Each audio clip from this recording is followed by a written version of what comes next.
Hello, interwebs!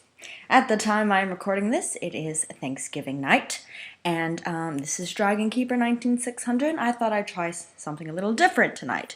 Now, if you've been watching my videos, you've probably been watching the me reading Harry Potter videos. Dragon Keeper 19600 reads Harry Potter and Sorcerer's Stone. Well, tonight, this was recorded much more recently, and instead of reading Harry Potter, I'm going to try and do something a little different.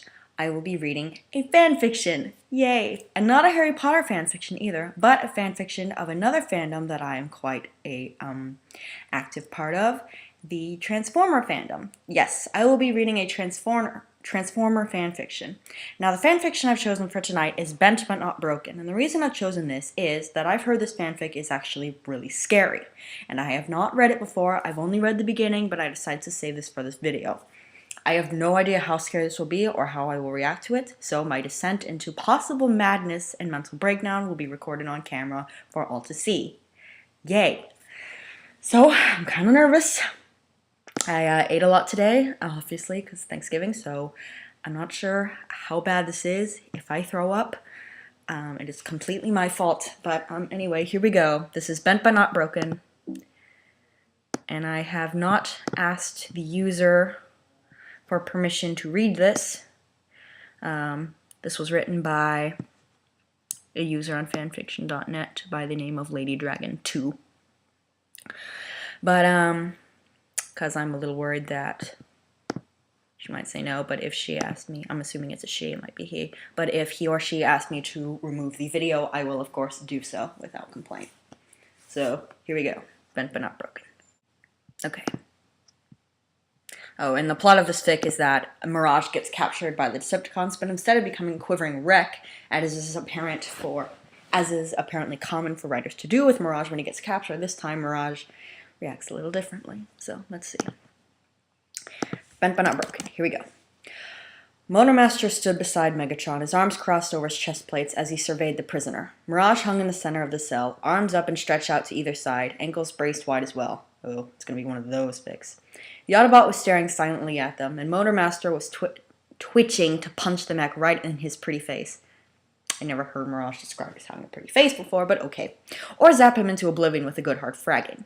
Instead, he calmly spoke to Megatron, and I do not remember what Motormaster sounds like, so if I get his voice completely wrong, I apologize. Right as the retreat was called, he just appeared there in front of me. Think he got caught in Sonic's last sonic blast. Motormaster chuckled and let out a slow, dangerous smile curve across his lips. I thought you might like a chance to talk to him.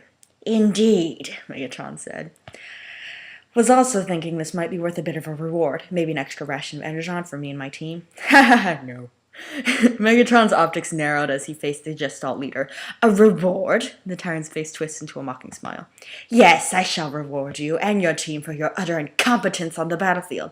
The 5 of you shall rotate guard duty with this prisoner for the next decacycle, and you shall be grateful that I don't strip you to your transformation cogs for your insolence. Pleasant guy, Megatron. Motormaster nodded in acceptance, unfazed by the threat. The extra energon had been a long shot anyways, and let the megalomaniac, sorry, I don't know why I had so much trouble with that word, think being down here alone with a little helpless Autobot would be a punishment. Breakdown, dead end, you're both up first. Wild Rider giggled and followed Motormaster out of the brig. Hee hee, torture. And Dragstrip sneered at his teammates and left. Megatron faced Mirage. You're an elusive one. Mirage remained silent. Soundwave, the Tyrant called, optics never leaving Mirage's. Let's see what our guest knows. And when that fails, Starscream trailed off, lounging back against the wall. He blinked innocently in Megatron's glare. So many characters in this story already. It just seems to me, glorious, Commander, glorious, that if Soundwave were capable of scanning the Autobot's processor, then maybe he wouldn't be down here at the bottom of the ocean. Starscream, Megatron snarled. Starscream waved him off and turned his head away in a mock submissive gesture.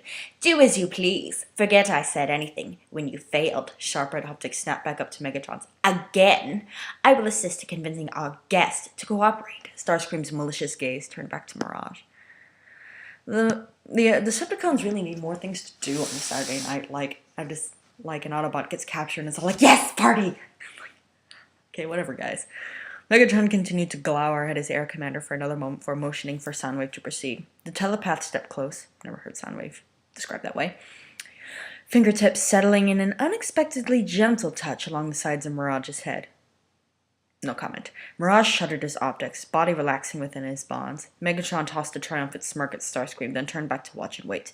Nothing occurred for nearly an entire cycle. Megatron had grown bored and ordered Breakdown to bring him a seat. He sat calmly, wondering at all the delicious information Soundwave would soon be providing. Turkey recipes, Pinkie Pie's elusive cupcake recipe. It's endless. Starscream, oddly enough, remained quiet. Thank God. Optics intense and focused on Soundwave. It was the slow return of the Seeker's evil little grin that had Megatron paying more attention to the prisoner and his communications officer. Wait, why would Starscream know it's not working before? Never mind. Soundwave's frame had the slightest of tremor shaking it. His fingers now clenched tight to Mirage's head, and his vents were cycling faster, becoming audible. With a gasp, Soundwave stumbled back, visor flickering and balance off. Mirage's optics opened, and a snide smile teased its way onto his face. Oh. Starscream was snickering as he stood up straight. Perhaps, oh mighty Megatron, you should consider listening to your second-in-command occasionally. Megatron, you can go ahead and smack him. You won't get any complaint from me. Megatron growled. He stepped forward, taking sadistic delight in the way Starscream flinched. Instead of punching the Seeker, he buried his fist in the center of the Autobot spy's midsection. Mirage grudged at the impact, and probably thought, "Oh, what the frick did you do that for? Bastard. It would have been far easier for you to have submitted to the scan," Megatron murmured in Mirage's audio. Mirage's face tipped up, his mouth near Megatron's own audio, and whispered, "Release me now, and I will leave without decimating your army." Ooh, this is the part of the fanfiction you're supposed to go, ooh. Megatron stepped back and laughed. He reached out and, thought even using much of his strength, cuffed the Autobot in the side of the head. Naughty boy. Mirage's entire body jerked under the force of the blow. Sorry. "I want to know everything." He punched the spy again, this time in the center of his chest plates. "Patrol routes," a backhanded slap. "Energon delivery schedules and routes." One of Megatron's claws slid from the tip of his left index finger with a shriek of metal on metal, sliced a jagged line through the dent in Mirage's chest. "Teletran 1's communication codes. Everything." He delivered a sharp, fast punch to the side of Mirage's helm. The spy's head snapped back. For a second time that day, Mirage was sent into a force systems reboot. Megatron soared in irritation. He was pleased to see Starscream take a step back when he turned to face the Seeker. "Do it your way, but I expect results." Megatron paused and looked back at the prisoner. "And I want him kept alive. He'll beg me for a deactivation before I grant it." Soundwave received a disappointed glare, and his masked face drooped in acknowledgement of his failure. Probably whimpering, too, like a puppy. Megatron huffed and strode out of the brig, the telepath following, again without word. He was surrounded by incompetent fools. "You can stop pretending," Starscream said softly, careful to keep his voice low so the two Stunticon guards outside the cell will not hear him. "I know precisely how long it takes to reset after a blow like that." Mirage's head lifted and his optics online. "Unlike Megatron, I am not going to underestimate your processor power. You are obviously intelligent, or you would not have survived as a Black Ops agent as long as you have." Black Ops agent, yet he's colored bright blue. But he can turn invisible, so I guess that helps. Starscream began pacing slowly back and forth in front of Mirage. "I am sure it's no surprise to you that I have no faith in Megatron's leadership. He's a power-hungry brute, and will never be capable of restoring Cybertron, or leading the Decepticons to the glory he claims he will. All he craves is destruction and dominion. Unlike Starscream, who is such a saint." Starscream stopped and stood facing Mirage. "And you, for all your many talents as a spy, have desires as transparent in your body when the electro-disruptor is activated. It is no... Sorry, the meow was mine. "It is no secret that you do not wish to fight in this war, that you long for our homeworld."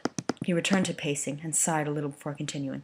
"As a spy, you must be aware that everyone has their breaking point. Yours will be found, Megatron will have his information, and then you will die a very painful, slow deactivation, never having set foot on your home again." Mirage's optics followed Starscream as he walked, back and forth, back and forth. "This is not what I want. I also care very little for this world or its inhabitants. They aren't worth the energy it would take to destroy them, and they are no threat to Cybertron." Starscream stopped and stood for Mirage again, staring straight into the clear blue optics. "When I am leader of the Decepticons, we will return to Cybertron and rebuild our home. You can help me, and for doing so I will help you. Once we are back home, you will be rewarded and hailed as a hero.